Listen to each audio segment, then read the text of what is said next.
was abused to such an extent that she was the only lady who has given strength to all the ladies in the state. And sir, the party which did not care, which did not share space with women, a party that humiliated women, and a person, our then ex-chief minister, who did not protect women in the state or who did not even stop the social media abuse, neither he or his party leaders have any moral authority to even talk about this women empowerment or this bill, sir.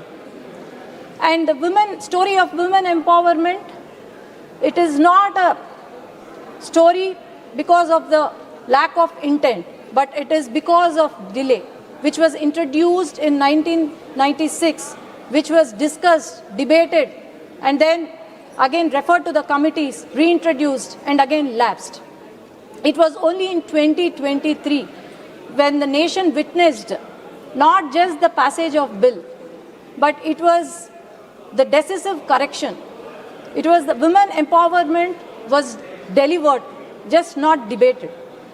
And sir, they had a very clear vision that political empowerment cannot be isolated. The political empowerment cannot be achieved alone. So this is where they have planned it in such a way that we women are not just ready to raise the voice, but are economically strengthened and are supported institutionally. And also, sir, through various initiatives such as Sashakti Netri Abhiyan, about 7 lakh already elected representatives are ready to face the challenges. And today, about women-oriented panchayats, about 744. అలాంటి పరిస్థితిలో TDP MP గారైన బైరెడ్డి శబరి గారు ఆవిడ మాటలు చాలా తీవ్ర అభ్యంతకరంగా ఉన్నాయి. ఎందుకంటేనంట ఈ బిల్లుకు మద్దతు తెలిపిన మా వైఎస్ఆర్ కాంగ్రెస్ పార్టీ గత 5 ఏళ్ళు పాలన అంట ఏంటి డార్క్ పీరియడ్ అట. అమ్మ శబరి గారు, మీకు ఒకటే చెప్తున్నాను, మాది డార్క్ పీరియడ్ కాదు. మా జగనన్న పాలన మహిళలకి గోల్డెన్ పీరియడ్. మా జగనన్న పాలన మహిళలకి ఒక స్వర్ణ యుగం లాంటి పాలన. డార్క్ పీరియడ్, చీకటి పీరియడ్ ఏదైనా ఉందంటే ఈ 22 నెలలుగా మీరు అధికారంలోకి వచ్చాక ఉన్న పాలన, అలాగే గతంలో 2014 నుంచి 19 మధ్య మీరు పరిపాలించిన పాలన చీకటి పీరియడ్ ఈ రాష్ట్రంలో మహిళలకి. మీ పాలనలో ఇప్పుడు అలాగే గతంలో కూడా మహిళలకి రక్షణ లేదు, గౌరవం లేదు.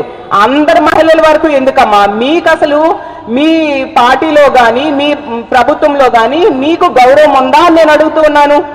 ఎందుకంటే సీఎంఓ అధికారైన కార్తికేయ మిశ్రా అనే వ్యక్తి మీకు వ్యక్తిగతంగా కించపరిచారా లేదా? అలా కించపరిచినప్పుడు మీ ముఖ్యమంత్రిగా చంద్రబాబు నాయుడు గారు, లోకేష్ గారు ఎటువంటి చర్యలు తీసుకున్నారు అతనికి ఎగనిస్ట్గా? అతను ఒక మహిళని కించపరిచినప్పుడు చర్యలు తీసుకోవాలి కదా. మరి వాళ్ళు ఏం చేశారు? అతనికి మద్దతు తెలియజేశారు, మీకు అవమానం జరిగినా పట్టించుకోలేదు. అంటే ఎంపీ స్థాయిలో ఉన్న మీకే గౌరవం లేకపోతే ఈ రాష్ట్రంలో ఉన్న సామాన్య మహిళలకి ఏం గౌరవం ఉంటుంది కూటమి పాలనలో శబరి గారు అని అడుగుతున్నాను. మరి ఏ మొహం పెట్టుకొని మీరు మా ప్రభుత్వం గురించి, మా పాలన గురించి మీరు మాట్లాడుతూ ఉన్నారు? అలాగే తీసుకుంటే ఎంత ఘోరం అంటే మీ కూటమి పాలనలో గత 5 ఏళ్ళు పాలన 2014 నుంచి 19 మధ్య అవ్వచ్చు, ఇప్పుడు 22 నెలల పాలన అవ్వచ్చు, మీకే కాదు మీరు భాగస్వాములుగా ఉన్న బీజేపీ, జనసేన పార్టీలకు చెందిన నాయకుల కుటుంబంలోని మహిళల గురించి కూడా నీచంగా మాట్లాడిన చరిత్ర మీ తెలుగుదేశం పార్టీది. ఎందుకంటే మోడీ గారి తల్లి నుంచి పవన్ కళ్యాణ్ గారి తల్లి వరకు కూడా అవమానంగా మాట్లాడిన చరిత్ర మీ తెలుగుదేశం పార్టీది. ఎందుకు? సాక్షాత్తు చంద్రబాబు నాయుడు గారే మోడీ గారి భార్య గురించి చాలా నీచంగా మాట్లాడిన చరిత్ర మీరు మర్చిపోవచ్చేమో కానీ ఈ రాష్ట్ర ప్రజలు ఎవరు కూడా మర్చిపోరు. అలాగే చంద్రబాబు నాయుడు గారి వియ్యంకుడైన బాలకృష్ణ గారు మోడీ గారి తల్లి గురించి హిందీలో ఎంత నీచంగా మాట్లాడారో మనందరము చూసాము. అలా మహిళల్ని కించపరిచిన చరిత్ర మీ తెలుగుదేశం పార్టీది. అలాగే పవన్ కళ్యాణ్ గారి తల్లి కోసం ఐటీడీపీ వాళ్ళు 5 కోట్లు ఖర్చు పెట్టి ఆవిడ గురించి అవమానంగా మాట్లాడారు, అలాగే పోస్టులు పెట్టారని సాక్షాత్తు పవన్ కళ్యాణ్ గారే చెప్పారు. అలాంటి చరిత్ర మీ తెలుగుదేశం పార్టీది. మీరా మా పార్టీ గురించి మాట్లాడతారు. మహిళా పక్షపాత ముఖ్యమంత్రికి క్యార్ ఆఫ్ అడ్రస్ ఏంటి అంటే జగన్మోహన్ రెడ్డి గారు. అంత చక్కటి పరిపాలన జగనన్న అందించడం జరిగింది. అసలు మీకు ఒకటే అడుగుతున్నాను శబరి గారు, మీ సొంత ఊరు ముచ్చుమరిలో తీసుకుంటే 9 ఏళ్ల బాలికని కొందరు రేప్ చేసి అత్యాచారం చేసి హత్య చేసి ముక్కలుగా చేసి పారేయడం జరిగింది. ఈ రోజు కూడా ఇన్ని నెలలైనా ఈ రోజు కూడా కనీసం డెడ్ బాడీని కూడా మీరు పట్టి కుటుంబానికి అందివ్వలేని అసమర్థ ఎంపీగా ఉన్నారు. మీరు అసమర్థ ప్రభుత్వం మీది. మీకు మా పార్టీ గురించి మా ప్రభుత్వం గురించి మాట్లాడే అర్హత ఉందా అని నేను అడుగుతున్నాను. అలాగే గీతాంజలి అనే మహిళ, ఆమెకి సొంత ఇల్లు పట్టా వచ్చినందుకు సంతోషంతో మాట్లాడితే దాన్ని ఆ విషయాన్ని వక్రీకరిస్తూ ఎంత దారుణంగా సోషల్ మీడియాలో ట్రోల్స్ చేసి ఆమె ఆత్మహత్య చేసుకునేంత వరకు మీ సోషల్ మీడియా ఐటీడీపీ వాళ్ళు వదలలేదు. అంత దారుణంగా ఒక సామాన్య మహిళ చావుకు కారణమయ్యారు మీరు. మీకు మా పార్టీ గురించి మాట్లాడే అర్హత ఉందా అని నేను అడుగుతూ ఉన్నాను.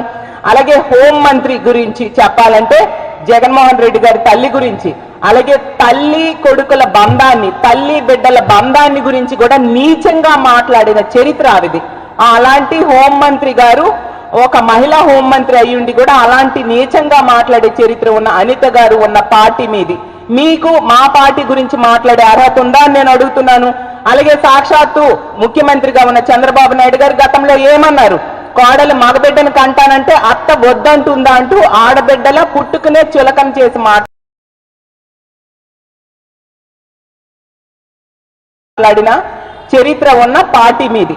అలాగే తీసుకుంటే జగనన్న మీద, అలాగే భార్య అయిన భారతమ్మ మీద, బిడ్డల మీద కూడా ఎంత నీచంగా, కుటుంబ సభ్యుల మీద కూడా సోషల్ మీడియాలో పోస్టులు పెడుతూ లేనివన్నీ ఉన్నట్టుగా క్రియేట్ చేస్తూ మీరు సోషల్ మీడియాలో ప్రచారం చేస్తూ ఉన్న అత్యంత దారుణంగా మహిళలను అవమానిస్తూ ఉన్న పార్టీ ఏదైనా ఉంది అంటే అది తెలుగుదేశం పార్టీ. మీరు ఏ మొహం పెట్టుకొని మహిళల భద్రత కోసం, మహిళా సాధికారత కోసం మీరు మాట్లాడతారు? ఆ అర్హత మీకు ఉందా అని నేను అడుగుతూ ఉన్నాను.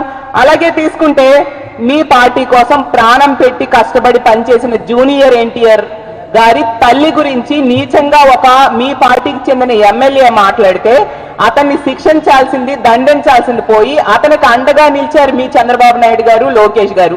మీ పార్టీకి అర్హత ఉందా మహిళల కోసం మాట్లాడే అర్హత నేను అడుగుతూ ఉన్నాను. అలాగే తీసుకుంటే డ్వాక్రా రుణమాఫీ చేస్తానని చెప్పి చేయకుండా మోసం చేశారు చంద్రబాబు నాయుడు గారు. మీరా మహిళల కోసం మాట్లాడతారు? 10 లక్షల వరకు 0 వడ్డీకి రుణం ఇస్తానని చెప్పారు. గతంలో 3 లక్షల వరకు ఇస్తున్నారు, మేము అంతకంటే ఎక్కువ ఇస్తామని చెప్పి ప్రగల్భాల పలికి మహిళలు ఓట్లు ఎంచుకొని అధికారంలోకి వచ్చి 22 నెలలైనా ఇవ్వకుండా మోసం చేసిన చరిత్ర మీది. మీరా మహిళల కోసం మాట్లాడుతున్నారు. అలాగే తీసుకుంటే ఆడబిడ్డనిది